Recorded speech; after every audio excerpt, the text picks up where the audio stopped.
Yes, SI here. Sir, sir, night petrol ഉണ്ട് sir. Sir, ഭ്രാന്തന്മാരുടെയും പാതിരിയുടെയൊക്കെ വേഷത്തിലാണ് sir ഇപ്പൊ ചെന്ന് മോഷണം നടത്തുന്നത്. സർ, തേവരയിൽ വീട്ടിൽ ഇൻസ്പെക്ടർ വേഷത്തിൽ ചെന്ന് വരട്ടിയാണ് മോഷണം നടത്തിയത്. സർ, അത് സാർ ഭിക്ഷക്കാരന്റെ വേഷത്തിൽ ചെന്ന് ഭിക്ഷ ചോദിച്ചാണ് മാല പൊട്ടിച്ചുകൊണ്ട് ഓടിയത്. സർ, സർ, ഇന്നത്തെ പെട്രോളിൽ ഞാനും പോകുന്നുണ്ട്. എന്നാൽ ഈ പാതിരാത്രിക്ക് അയാൾ നമ്മളെ ഇറക്കി വിട്ടില്ലേ? അയാൾ നമ്മളൊന്ന് വരട്ടാൻ വേണ്ടി ചെയ്തതല്ലേ.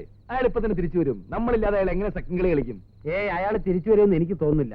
അഥവാ വന്നാൽ നല്ല ചവിട്ട് കൊടുക്കും. നാണം ഉണ്ട് അയാൾക്ക്. നാണമില്ലാത്തതുകൊണ്ട് അതിൽ പൈസയുണ്ട്. അയ്മൻ അമ്മണി എന്ന് പറഞ്ഞൊരു കീപ്പുണ്ട്. ഒരു കളിക്ക് സർവ്വ ചെലവും കഴിച്ച് 1500 രൂപ ചോള പോലെ പോക്കറ്റിൽ വീഴുന്നുണ്ട്.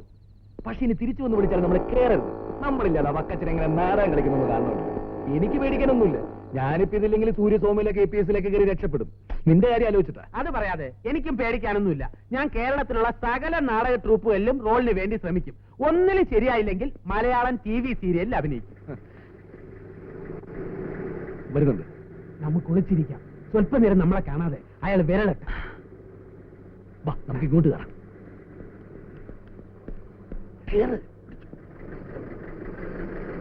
വരുന്നുണ്ട് വരുന്നുണ്ട്.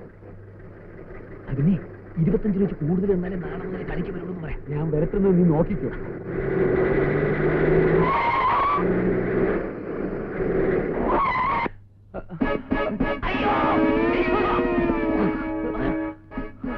പോലീസിന്റെയും ഭ്രാന്തന്മാരുടെയൊക്കെ വേഷം കെട്ടി നീയൊക്കെ മോഷ്ടിക്കാൻ നടക്കുന്നോടാ റാസ്കൽ.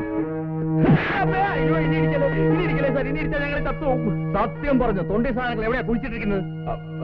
അതിന് ഞങ്ങൾ കള്ളന്മാരല്ല സാർ. എടാ, ഏതെങ്കിലും കള്ളന്മാർ ഇതുവരെ കള്ളനാണെന്ന് സംഭവിച്ചിട്ടുണ്ടോ? ഇല്ല. എന്താണ് പഠിക്കാത്തത്?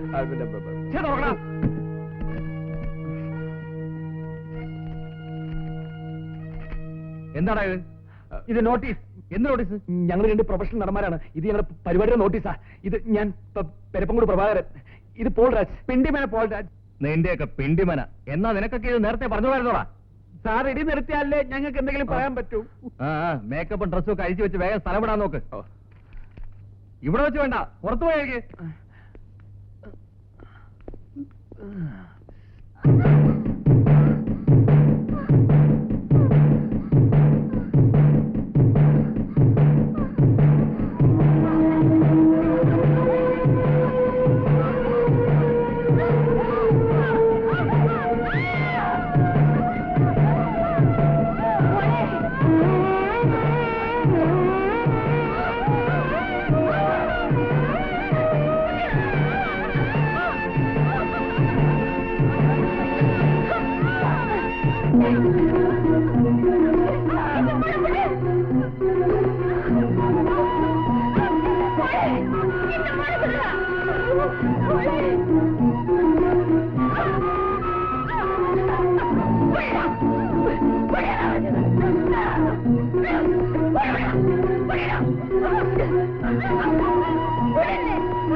അയ്യേ, ആന്റി എന്തിനാ ബഹളം വയ്ക്കുന്നത്?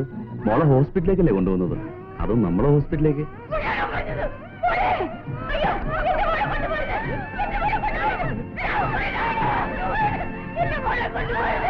ഓക്കെ, ആന്റി ഇവിടെ നിന്നോളൂ.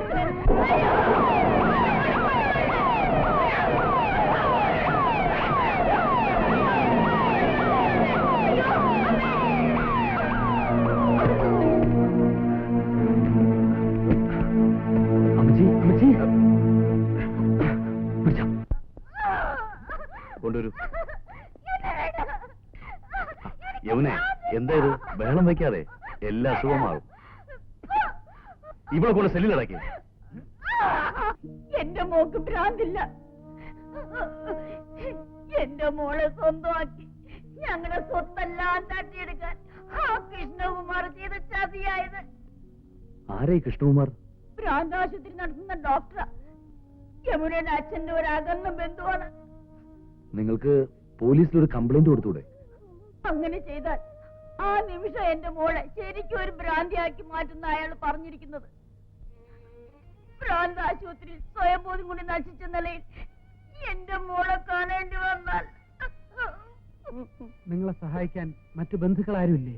ബന്ധുക്കളെന്ന് പറഞ്ഞ അടുത്തുകൂടിയവരാ ഈ ചതി ചെയ്തത്. വിഷ്ണുകുമാറിനെ കല്യാണം കഴിക്കാൻ സമ്മതിക്കാത്തതിന്റെ പേരില എന്റെ മോളെ ഭ്രാന്താശുപത്രിയിലേക്ക് കൊണ്ടുപോയത്. എനിക്കും എന്റെ മോക്കും വേറെ ആരുമില്ല. എങ്ങനെയെങ്കിലും എന്റെ മോളെ ഭ്രാന്താശുപത്രിയിൽ നിന്ന് രക്ഷിക്കാൻ കഴിഞ്ഞില്ലെങ്കിൽ അവളുടെ അച്ഛനുണ്ടായിരുന്നെങ്കിൽ ഇങ്ങനെ ഒന്നും സംഭവിക്കില്ലായിരുന്നു. നിങ്ങൾക്ക് എന്തെങ്കിലും രീതി ഞങ്ങളെ രക്ഷിക്കാൻ പറ്റുമോ? അതിപ്പോ അമ്മയും ഞങ്ങൾ വിചാരിച്ചാൽ ഞങ്ങൾക്ക് ഈ പ്രശ്നത്തിൽ സജീവമായിട്ട് ഇടപെടണമെന്നുണ്ട്. പക്ഷെ ടൈമില്ല. ഞങ്ങൾ പ്രൊഫഷണൽ നാടകക്കാരാ. ഇന്ന് കാസർഗോഡ്, നാളെ പാറശാല, മറ്റന്നാൾ. അമ്മ ഞങ്ങള് എനിക്ക് പറയാനുള്ളത് മുഴുവനും കേട്ടിട്ട് നിങ്ങൾ തീരുമാനിച്ചാൽ മതി. എനിക്ക് മരുന്ന് വേണ്ട. മരുന്ന് കഴിക്കാതെ എങ്ങനെ രോഗം മാറുന്നത്? എനിക്ക് രോഗമില്ല, പിന്നെ എന്തിനാ മരുന്ന് കഴിക്കുന്നേ? ഈ പറയുന്ന തന്നെ രോഗത്തിന്റെ ലക്ഷണം. ദയവായി ഇതൊന്ന് പോകാമോ? ആ മരുന്ന് ഞാൻ കൊടുക്കാം, നിങ്ങൾ പോയിക്കോളൂ. ഇവിടെ കിടന്ന് ബഹളം വെച്ചോണ്ട് ഒരു കാര്യമില്ല. ഞാൻ പറയുന്നത് അനുസരിക്കുന്നത് നല്ലത്. നീ ഇവിടുന്ന് പോയാലും നിന്നെ വിവാഹം ചെയ്യാൻ ആരും തയ്യാറാവില്ല. കാരണം ഒരു ഭ്രാന്തിയായിട്ട് ലോകം കാണും.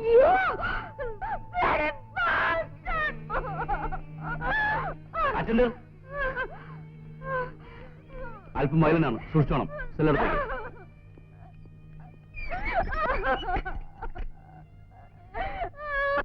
എമിനയുടെ അച്ഛൻ മരിച്ചതിന് ശേഷം മനസ്സിന് അല്പമെങ്കിലും സമാധാനം കിട്ടാൻ വേണ്ടിയാണ് ഞങ്ങൾ ഇങ്ങോട്ട് വന്നത്.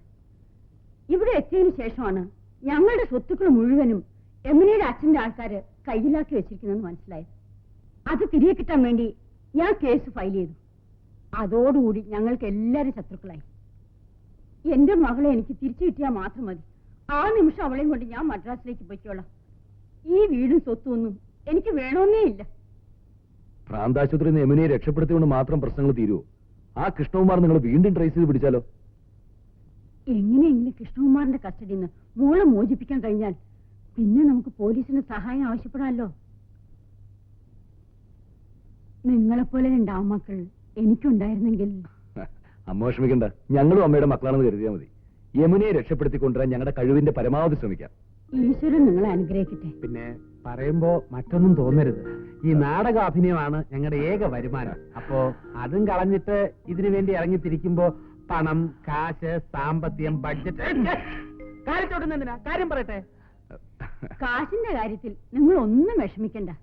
ഇതിനു വേണ്ടി എത്ര പണം വേണമെങ്കിലും ഞാൻ ചെലവാക്കാൻ തയ്യാറാണ്. കാശ് ഒരു പ്രശ്നമല്ലെങ്കിൽ പിന്നെ ഈ ഒരു പ്രശ്നം ഞങ്ങൾക്കൊരു പ്രശ്നമേ അല്ല.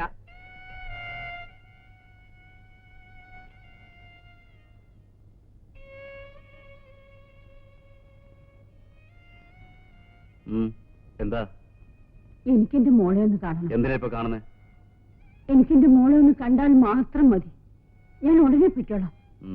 പക്ഷെ ഒരു കാര്യം, മോളെ കാണാൻ ചെന്ന് എല്ലാം വിളിച്ചു പോയി ആളുകൾ അറിയിക്കാനാണ് ഉദ്ദേശമെങ്കിൽ ഞാനൊന്ന് പറഞ്ഞു ഓർമ്മയുണ്ടല്ലോ.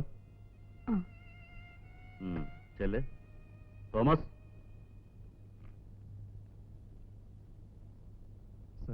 സെൽ നമ്പർ 4 പേഷ്യന്റ് കാണാമെന്ന സ്ത്രീയാ. ആ തീരെ നിർത്തി സംസാരിപ്പിക്കണ്ട, വേഗം പറഞ്ഞിട്ടേക്ക്. ആ കുട്ടിയുടെ കാര്യം വലിയ കഷ്ടം തന്നെ. ഇത്ര ചെറുപ്പത്തിന് ഇങ്ങനൊരു വിധി. ആരുടെ കാര്യമാ? ആ 4-ൽ കിടക്കുന്ന കുട്ടിയില്ലേ, യമുന, അതിന്റെ അമ്മ വന്നിട്ടുണ്ട്. അവരുടെ കരച്ചിൽ കണ്ടിട്ട് സങ്കടം തോന്നുന്നു. കരഞ്ഞൊക്കെ മതി, അധിക നേരം ആരും ഇവിടെ നിർത്തണ്ടെന്നാ ഡോക്ടർ പറഞ്ഞിരിക്കുന്നത്. മോളെ, ഡ്രസ്സൊക്കെ പെട്ടിയിലുണ്ട്. കഥ തുറക്കും അകത്തെടുത്ത് വെച്ചോ. അമ്മ നാളെ വരാം. എടാ പോളെ, നമ്മൾ ഈ കാര്യത്തിൽ ഇടപെടുന്നതുകൊണ്ട് എന്തെങ്കിലും കുഴപ്പമാവോ? എന്ത് കുഴപ്പമുണ്ടാവാനാ? അല്ല, ആ ഡോക്ടർ അയാളുടെ അച്ഛനും ഒക്കെ ഇവിടുത്തെ വലിയ പ്രമാണിമാരാന്നല്ലേ പറയുന്നത്. നമ്മൾ അതൊന്നും നോക്കണ്ട. രക്ഷപ്പെടാൻ ദൈവം കാണിച്ചു തന്നിരിക്കുന്ന വഴിയാ. എടാ, മനോഹരമായ വീട്, രുചികരമായ ഭക്ഷണം, ആവശ്യത്തിനുള്ള പണം. ആ വക്കച്ചൻ നമ്മളെ പെരുവഴിയിൽ ഇറക്കി വിട്ടെങ്കിലും യഥാർത്ഥത്തിൽ നന്ദി പറയേണ്ടത് അയാളോടാ. യമുനയെ രക്ഷപ്പെടുത്തിയാൽ കിട്ടുന്ന കാശ് കൊണ്ട് നമുക്ക് നല്ലൊരു നാടക ട്രൂപ്പ് തുടങ്ങാം. ആദ്യത്തെ നാടകം എങ്കിലും എന്റെ അയ്മനം അമ്മിണി. എന്നിട്ട് വേണം വക്കച്ചനെ പോലെ എനിക്കും ഒരു കീപ്പിനെ വെച്ചുകൊണ്ട് കിടക്കാൻ. അതല്ല, 2 എണ്ണത്തിന് വണ്ടി ഇതേപോലെ ഇറക്കി വിടാൻ. അത് ശരി. യമുനയെ നമ്മളെ എങ്ങനെ രക്ഷപ്പെടുത്തുന്ന നീ പറയുന്നത്? അതൊക്കെ വഴിയുണ്ടാക്കാം. നിനക്ക് വേറൊരു കാര്യം അറിയണം. നമ്മൾ ഇവിടെ വന്നു പെട്ടതുകൊണ്ട് ഏറ്റവും കൂടുതൽ നേട്ടം ഉണ്ടാകാൻ പോകുന്നത് നിനക്കാ. എങ്ങനെ? നീ യമുനയെ ഭ്രാന്താശുപത്രിയിൽ നിന്ന് കടത്തിക്കൊണ്ട് പോരുന്നു. യമുനയുടെ അമ്മയുടെ കഷ്ടകാലത്തിന് അവർ യമുനയെ നിനക്ക് വിവാഹം കഴിച്ചു തരാൻ തീരുമാനിക്കുന്നു. അവർ സ്വത്തുക്കൾ നിന്റെ പേരിൽ എഴുതി വെക്കുന്നു. നീ പറഞ്ഞതുപോലെ യമുനയെ ഞാൻ കല്യാണം കഴിക്കുന്നു, ഈ വീടും സ്വത്തുക്കളെല്ലാം കൈവശം വെക്കുന്നു, നിന്നെ ഞാൻ ഇവിടെ ഇറക്കി വിടുന്നു. ഇറക്കി വിടുന്നോ? അല്ലെങ്കിൽ നിന്നെ എനിക്ക് നേരത്തെ അറിയാം. അപ്പ കണ്ടവനെ അപ്പാന്ന് വിളിക്കുന്നവനാ നീ. അതൊക്കെ പോട്ടെ, യമുനയെ രക്ഷപ്പെടുത്താൻ നീ എന്ത് വഴിയെ കണ്ടിരിക്കുന്നു? അത് പറഞ്ഞാൽ നീ ഞെട്ടരുത്. ഇല്ല, പറ. ഒരു വഴിയും കണ്ടിട്ടില്ല.